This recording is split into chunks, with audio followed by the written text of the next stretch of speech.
Es hora de comenzar nuestro viaje en busca de los secretos de la democracia ateniense. Y lo vamos a hacer de una forma muy especial, leyendo uno de los textos más célebres, más famosos, más influyentes de la historia de la filosofía y también de la historia de la política, el discurso fúnebre de Pericles, recogido en el segundo libro de la historia de la guerra del Peloponeso del gran historiador Tucídides, que nos va a acompañar a partir de ahora sustituyendo a Heródoto. Brevemente, para contextualizar, el discurso fúnebre de Pericles nos va a llevar a los momentos finales del siglo V antes de nuestra era, cuando todo el poder que Atenas había logrado alcanzar tras las guerras médicas estaba a punto de terminar. Esparta, absolutamente corroída por la envidia, harta de jugar en segundo plano y desesperada por recuperar su puesto como cabeza de Grecia, había entrado en guerra con Atenas, una guerra que estaría destinada a vencer. En los momentos en los que este discurso fue pronunciado, el ejército de los espartanos se acercaba por las llanuras del Ática. Estaba ya casi a las puertas de Atenas, dispuesto a terminar para siempre con su rival. Mientras esperaban su inevitable final, los atenienses supervivientes que todavía resistían al otro lado de las murallas estaban celebrando un funeral. El funeral de los jóvenes soplitas muertos en la primera batalla contra Esparta. Y Pericles, el gran arconte de la ciudad, el adalid de la democracia, se estaba preparando para declamar un discurso que sería recordado durante siglos. Un discurso con el que buscaba explicar a sus ciudadanos el sentido del sacrificio de todos esos jóvenes. ¿Por qué tenía sentido seguir luchando por Atenas? ¿Por qué merecía la pena dar la vida por la democracia?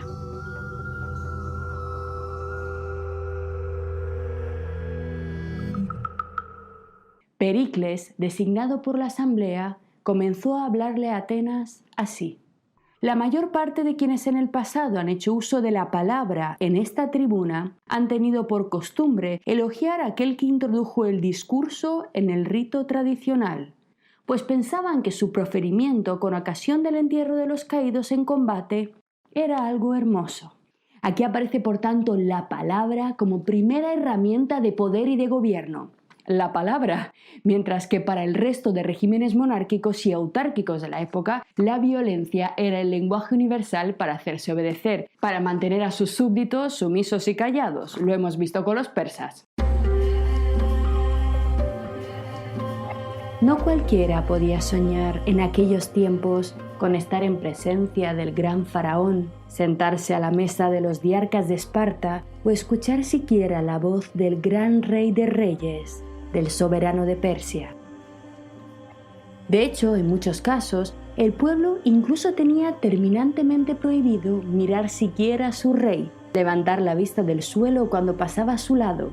No podían contemplar su imagen, porque esa imagen era entendida como la de una divinidad.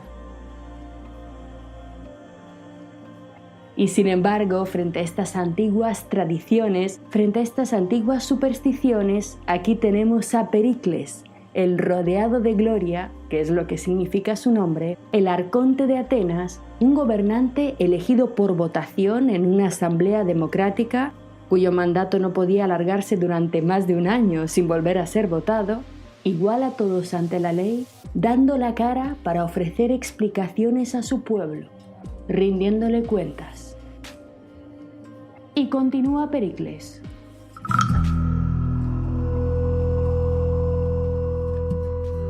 En este punto, Pericles pasará a comenzar a explicarnos a los que están escuchando cuáles fueron las reglas, las normas que habían llevado a Atenas a su grandeza. Así nos dice. Antes de abocarme al elogio de estos muertos, quiero señalar en virtud de qué normas hemos llegado a la situación actual y con qué sistema político y gracias a qué costumbres hemos alcanzado nuestra grandeza. No considero inadecuado referirme a asuntos tales en una ocasión como la actual y creo que será provechoso que toda esta multitud de ciudadanos y extranjeros lo pueda escuchar. Aquí está, os voy a explicar cómo hemos llegado hasta aquí. ¿Por qué merece la pena, a pesar de las sombras, defender la democracia? Nos dice, los atenienses tenemos por norma respetar la libertad, tanto en asuntos públicos como en las rivalidades diarias de unos con otros. Si bien en los asuntos privados somos indulgentes, en los públicos, en cambio, ante todo por un respetuoso temor, jamás obramos ilegalmente, sino que obedecemos a quienes les toca el turno de mandar y acatamos las leyes. En particular, atentos a aquellas dictadas en favor de los que son víctimas de una injusticia, y las que, aunque no estén escritas, todos consideran vergonzoso infringir. Por tanto, el tercer pilar sobre el que se sostuvo la democracia ateniense fue, aquí está, la creación de un sólido sistema legislativo público e igualitario apoyado sobre un sistema judicial independiente que codificaba leyes y castigos absolutamente iguales para todos. Comparemos la innovación increíble de esta forma de gobierno con la arbitrariedad absoluta de los deseos de un rey. El faraón, el rey de Persia, era el primer y último juez de sus súbditos, y aunque hubiera por ahí algún código de leyes, que en muchos casos existía, el faraón podía libremente perdonar la vida a un culpable o condenarte a muerte aunque fueras inocente, porque el rey estaba por encima de todo. En Atenas, en cambio, nadie, ni siquiera Pericles, estaba por encima de las leyes. Los ciudadanos atenienses, por tanto, estaban orgullosos de esto, de haber logrado crear un sistema político, unas leyes, unas normas que les permitirían relacionarse como iguales entre sí. Hay en la normatividad de Atenas además un interesantísimo juego de doble coerción. Atentos. Lo que nos está diciendo Pericles es que en la sociedad que se ha creado en Atenas hay por un lado una coerción externa, una obligación de cumplir unas leyes que viene desde fuera y que está amenazada con castigo según un código penal, pero también hay una coerción interna. Es decir, una actitud, una forma de ser mediante la cual cada individuo se refrena a sí mismo, respeta por sí mismo las leyes y respeta a sus conciudadanos. Por tanto, y aquí está la clave, Pericles nos está diciendo que Atenas no es solamente sus leyes. Porque unas leyes, por muy bien hechas que estén, unas leyes que nadie quiere cumplir, no sirven para nada. Además de la ley, según Pericles, lo que necesita una sociedad democrática es un carácter específico de su gente. Un ethos, como lo llamaban los griegos. Un ethos, un carácter inclinado a respetar la libertad de los otros, a respetar las leyes, como nos dice Pericles, incluso en aquellos ámbitos no reglados. Y esto es muy importante, porque es evidente que la ley no puede llegar a regular todos los rincones de nuestra vida. Y sin embargo, nos dice Pericles, los atenienses han logrado mantener viva su democracia porque incluso allí donde nadie les vigila, incluso allí donde podrían hacer el mal sin ser castigados, eligen comportarse bien porque entienden que el bienestar de la sociedad en su conjunto es la única garantía de su propio bienestar. Otro punto importantísimo de este fragmento es la referencia a la indulgencia en asuntos privados. Esto es extremadamente interesante porque nos indica que la política ateniense distinguía claramente entre el ámbito público regulado por las leyes y un espacio privado en el que cada individuo tenía derecho a vivir, a creer, a hacer las cosas que le diera la gana. El Estado ateniense no se mete en la vida de la gente, no impone un canon, un uniforme ideológico al seno de la privacidad de cada uno, y esto es también absolutamente revolucionario y nos recuerda muchísimo a la moral privada, tal y como la llamaban los autores modernos, los relativistas, los empiristas y los utilitaristas. Hay, según Pericles, por tanto, un espacio que el Estado no puede atravesar y respecto a él los atenienses se muestran indulgentes. Y continúa nuestro orador, ya veis que no hay una sola frase que no merezca la pena de discurso fúnebre, y muy atentos a este punto porque aquí va a hacer su aparición uno de los ideales fundamentales, uno de los valores capitales de la ética clásica, concretamente de la ética aristotélica, aunque también va a aparecer con mucha fuerza en Platón, el valor supremo de la ética griega en general, que es la amistad. Atentos a lo que nos dice Pericles. También por nuestra liberalidad somos muy distintos a la mayoría de los hombres, ya que no es recibiendo beneficios, sino prestándolos que nos granjeamos amigos. El que hace un beneficio establece lazos de amistad más sólidos, puesto que con sus servicios al beneficiado alimenta la deuda de gratitud de éste. El que debe favores, en cambio, es más desafecto, pues sabe que al retribuir la generosidad de la que ha sido objeto, no se hará merecedor de gratitud, sino que tan solo estará pagando una deuda. Somos los únicos, los atenienses, que movidos no por un cálculo de conveniencia, sino por nuestra fe en la libertad, no vacilamos en prestar nuestra ayuda a cualquiera. Aquí empiezan a hacerse evidentes los fuertes valores éticos que van a emerger en la filosofía de esta época y en esta ciudad de Atenas. Aquí está la declaración de Pericles de la importancia de la moralidad, de la amistad, de los grandes lazos éticos entre las personas, que fue un rasgo, como os digo, absolutamente distintivo, sobre todo de la filosofía socrática, pero que ya estaba aquí, en el ambiente social y cívico de Atenas. Y continúa Pericles. Disfrutamos de un régimen político que no imita las leyes de sus vecinos. Más que imitadores de otros, en efecto, nosotros mismos servimos de modelo para algunos. En cuanto al nombre, puesto que la administración se ejerce en favor de la mayoría y no de unos pocos, a este régimen se lo ha llamado democracia. Respecto a las leyes, todos gozan de iguales derechos en la defensa de sus intereses particulares. ¡Qué maravilla! Este fragmento es absolutamente espectacular. Fijaros, en primer lugar, Pericles, lo vemos aquí, destaca la originalidad de las leyes de Atenas. Las leyes atenienses no se han copiado de nadie, son únicas, son nuevas, porque en Atenas de verdad se inventó la democracia. Esto es muestra también de la gran inteligencia y valía de sus gobernantes, de la capacidad intelectual y racional de sus legisladores, la capacidad de innovar, de aplicar la razón para crear un sistema normativo, un sistema político que sea capaz de proporcionar el bienestar a sus ciudadanos. Así Pericles nos dice que Atenas es ejemplo para el mundo porque es innovación, es creatividad, es transformación, es cambio. Atenas no es mera repetición de la tradición. Hay que hacer lo que siempre se ha hecho, no te molestes, no cambies nada.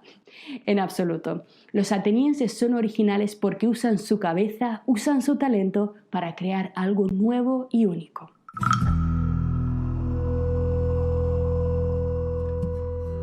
Y continúa, atentos aquí. En lo relativo a los honores, cualquiera que se distinga en algún aspecto puede acceder a los cargos públicos, pues se lo elige más por sus méritos que por su categoría social. Subrayad esto. Y tampoco al que es pobre por su parte, su oscura posición le impide prestar sus servicios a la patria, si es que tiene la posibilidad de hacerlo.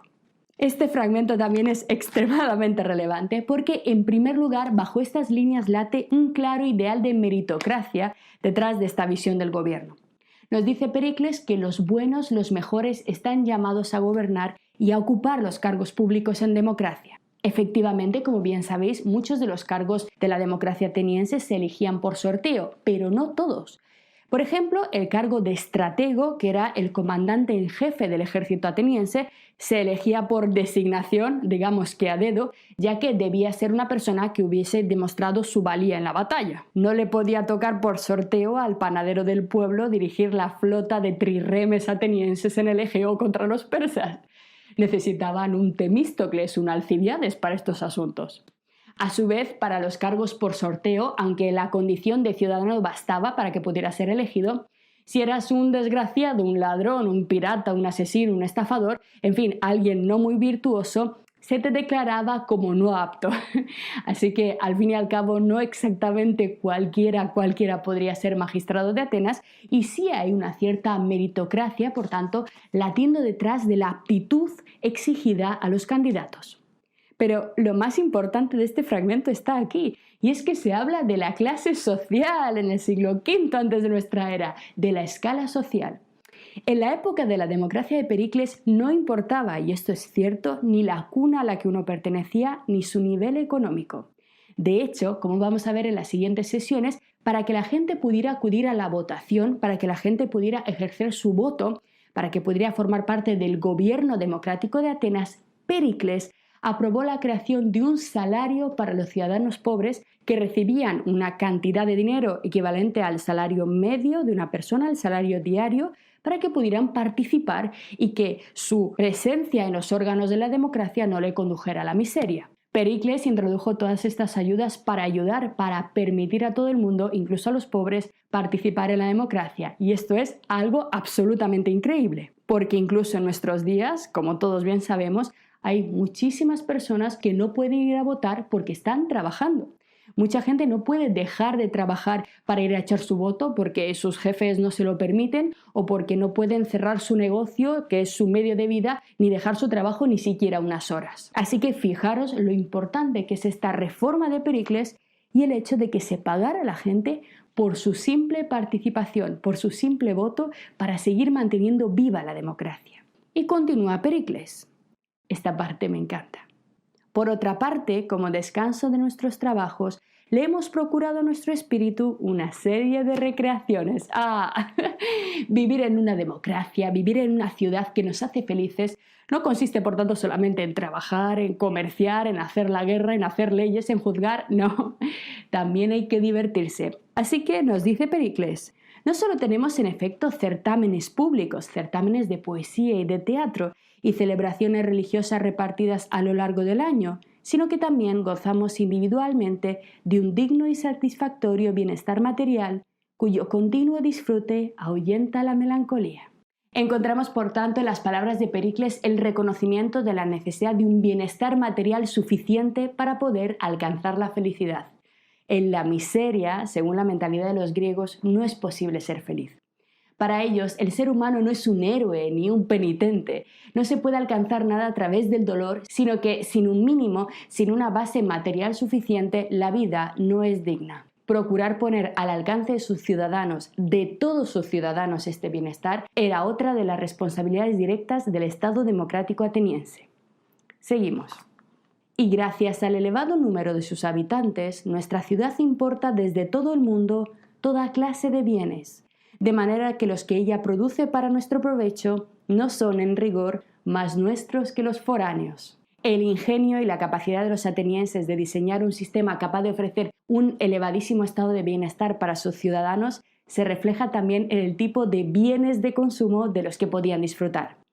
El cosmopolitismo, la apertura al mundo entonces conocido de Atenas a través del comercio y con él a la mezcla de ideas se evidencian también en el hecho de que los atenienses disfrutaban de comidas, de tejidos, de costumbres completamente exóticas provenientes de los más remotos lugares de la tierra, todos ellos completamente alejados de lo tradicional y de lo conocido.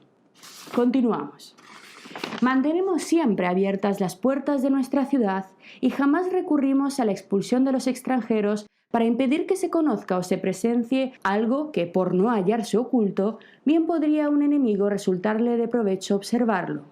Y es que, más que en los armamentos y en las estratagemas, confiamos en la naturaleza del alma con la que naturalmente acometemos nuestras empresas. Este claramente es un dardo lanzado directamente contra Esparta, que en aquellos momentos era famosa por prohibir la entrada de extranjeros en la ciudad.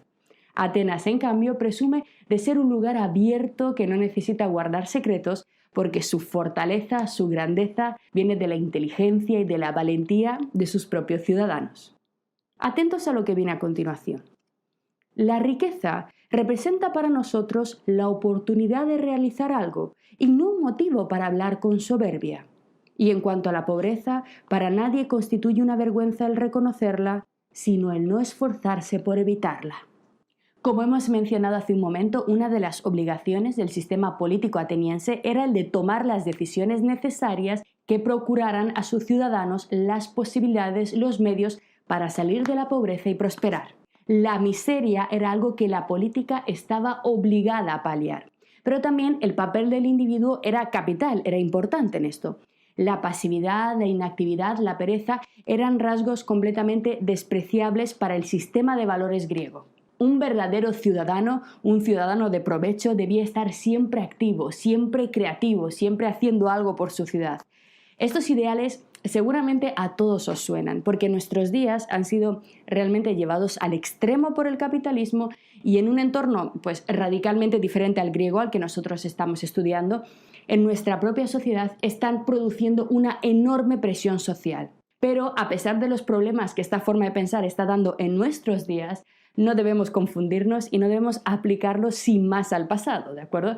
Siempre cuando estudiamos historia de la filosofía tenemos que intentar tener en cuenta la distancia del tiempo y en este caso poder apreciar lo especial de este rasgo de la democracia ateniense, no por contraste con nuestros días, sino por contraste con el resto de culturas y de civilizaciones de su momento. que el Estado ateniense estuviese preocupado por la prosperidad, por el bienestar de todos y cada uno de sus ciudadanos, que el sentido mismo de la política y su tarea principal fuera esa, cuidar a los ciudadanos, era algo completamente revolucionario. Hasta entonces los imperios estaban al servicio del rey y de su corte. En cambio, Atenas estaba al servicio de su pueblo. Sin embargo, en una situación como la de aquellos momentos era absolutamente evidente que la ruptura de la cohesión social en cualquier punto podía muy fácilmente destruir la democracia. Si los ciudadanos se comportaban de forma apática e inactiva, si los ciudadanos se volvían vulgares, pasivos, el sistema no podría mantenerse por mucho tiempo. Por tanto, dentro de este momento histórico, la participación activa era absolutamente imprescindible para la supervivencia de la democracia ateniense. Vamos a continuar. Nos dice Pericles: en efecto, amamos el arte y la belleza sin desmedirnos y cultivamos el saber sin ablandarnos. Esta parte es preciosa. Pericles nos presenta aquí, orgulloso, otro de los grandes pilares del Estado democrático ateniense y de la forma de vida de los propios ciudadanos de Atenas, que es el amor y el respeto intenso que tenían sus ciudadanos por el arte y por el saber. Amar para ellos la cultura no era una forma de debilidad, sino una de las fortalezas de los atenienses. La filosofía, por supuesto, solo pudo haber nacido en un entorno como este, entre un pueblo que amaba la belleza y el conocimiento. Los individuos, nos dice Pericles, pueden ellos mismos ocuparse simultáneamente de sus asuntos privados y de los públicos. No por el hecho de que cada uno esté entregado a lo suyo, su conocimiento de las materias políticas es insuficiente. Somos los únicos, atentos aquí, que tenemos más por inútil que por tranquila a la persona que no participa en las tareas de la comunidad. Una vez más, Pericles nos insiste en que la pertenencia como ciudadano a la democracia ateniense exigía un esfuerzo constante por mantenerla, literalmente por alimentarla, por defenderla, por financiarla, incluso a costa de la vida de sus propios ciudadanos.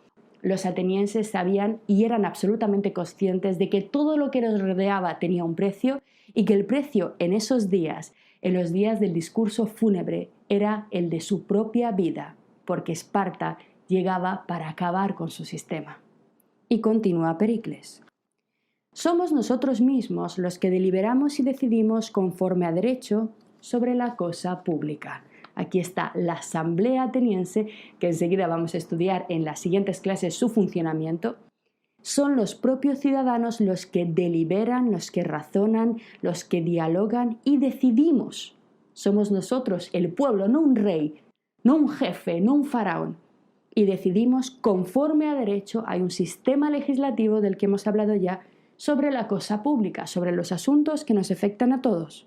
Pues no creemos que lo que perjudica a la acción sea el debate, sino precisamente no dejarse instruir por la discusión antes de llevar a cabo lo que hay que hacer. Esto es precioso. No necesitan mano dura, un líder que decida por ellos, sino que consideran que el debate es lo que lleva a la correcta decisión, al gobierno más eficiente. Fijaros qué lección para nosotros, qué lección para el futuro, y recordad en qué año estamos. Esto hace más de 2400 años que fue escrito. Y continúa. Para abreviar diré que nuestra ciudad, tomada en su conjunto, es norma para toda Grecia, y que individualmente un mismo hombre de los nuestros se basta para enfrentar las más diversas situaciones y lo hace con gracia y con la mayor destreza. Y que estas palabras no son un ocasional alarde retórico, sino la verdad de los hechos, lo demuestra el poderío mismo que nuestra ciudad ha alcanzado gracias a estas cualidades. En efecto, ella es la única de las actuales que, puesta a prueba, supera su propia reputación.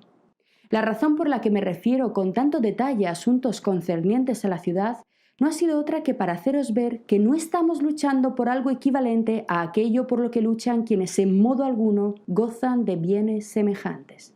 Aquí está. ¿Por qué os estoy explicando esto? Esta es la razón de nuestra lucha, de nuestra defensa. Repitamos, la razón por la que me he referido con tanto detalle a asuntos concernientes a la ciudad no ha sido otra que para haceros ver que no estamos luchando por algo equivalente a aquello por lo que luchan quienes en modo alguno gozan de bienes semejantes a los nuestros, y asimismo para darle claro fundamento al elogio de los muertos, en cuyo honor hablo en esta ocasión. La tumba de los grandes hombres es la tierra entera.